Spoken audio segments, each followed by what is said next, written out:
Supreme Magus, Chapter 15 Changes. After resolving the morning snack incident, Celia prepared the working table for the remaining game. The birds you caught are called blinkers because they get scared easily and are very quick to fly away. Usually, you need luck and skill to take them down from a distance. Whatever magic you perform, it made the clean kill. Aside from the broken neck, both the feathers and the body are unscathed. Lit accepted the compliment with a small bowing. It's just a matter of finesse in using air magic, nothing special. Celia's curiosity was far from being satisfied, but she decided not to pry further. Scalding is easy and quick. You only need to throw the poultry in the cauldron for about 45 seconds.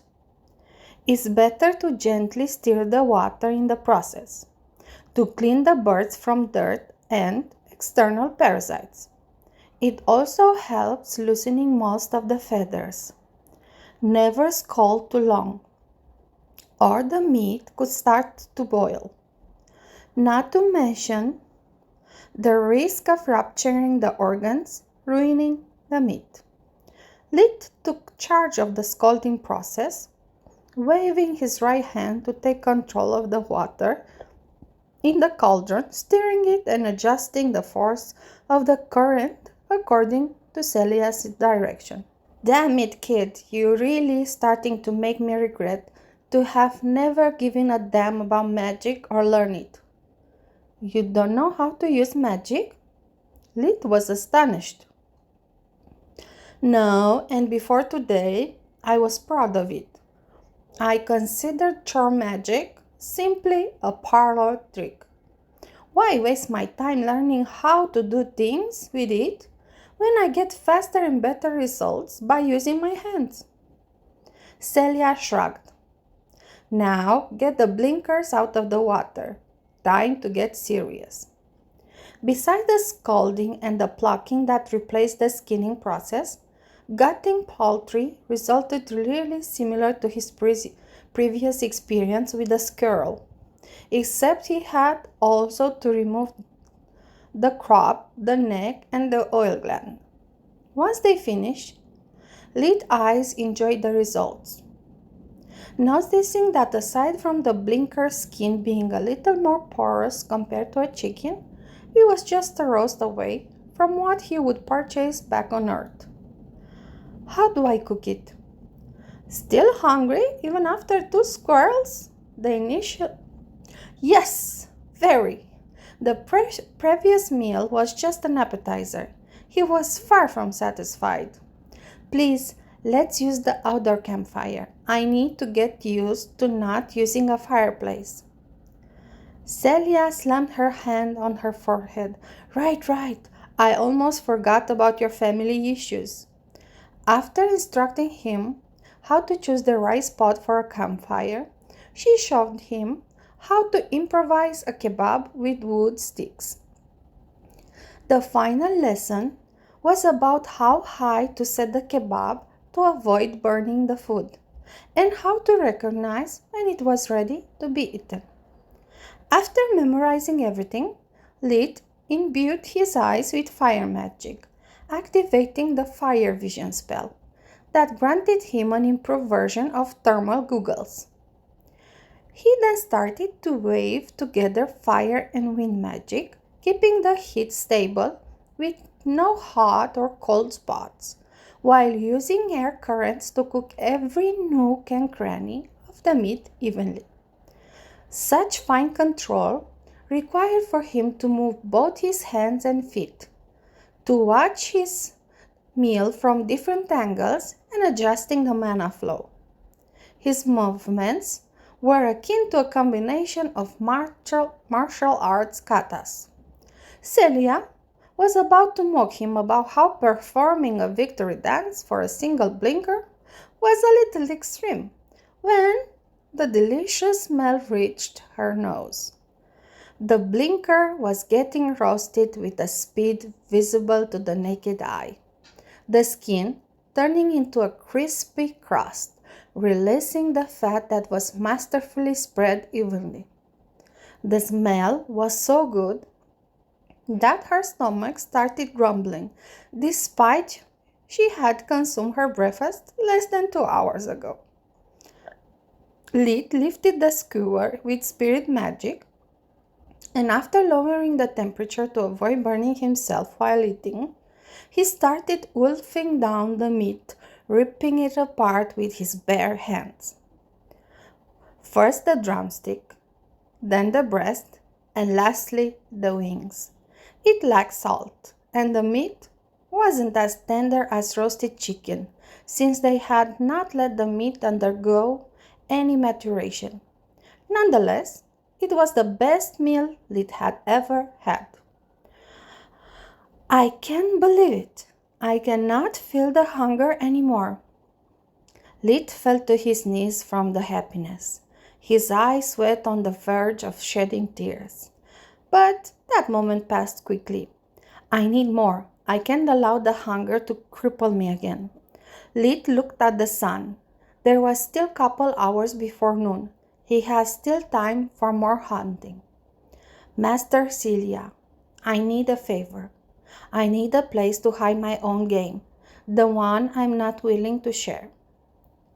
Just call me Celia. Hunters do not waste time with honorifics. We are practical people. She waved her hand, dismissing for the need of a title. As for your request, I don't make favors, only deals. What about this? From tomorrow onwards, you will come here every day and clean my house, and maybe from time to time cook something for me with that silly dance of yours. In exchange, I will keep your personal meat safe and sound, and whenever you cook for me, we will share the meal evenly. Deal? Celia offered him her hand. It was still a rip-off, but it was his only option. Deal. I only have one rule. I don't do laundry. In the next days, Lid's house resounded with much more laughter and joy than usual. Him bringing game home had raised some questions, but nothing he couldn't explain easily. The food helped everyone to relax and let go of the stress of the past. Even Lid and Orpal started to smooth over their relationship, limiting the glares and insults to a couple every day. But more importantly, Lid could finally start practicing martial arts again. His routine was very simple: hunting in the morning, magical training in the afternoon, martial arts at night. Thanks to the invigoration breathing technique, Lid was now able to stay up for almost a week before being forced to rest. He would sneak out of the house as soon as his live vision spell confirmed that everyone was asleep. Once outside, he would create mud dummies with earth magic to both practice martial techniques and temper his body. His first priority was the footwork.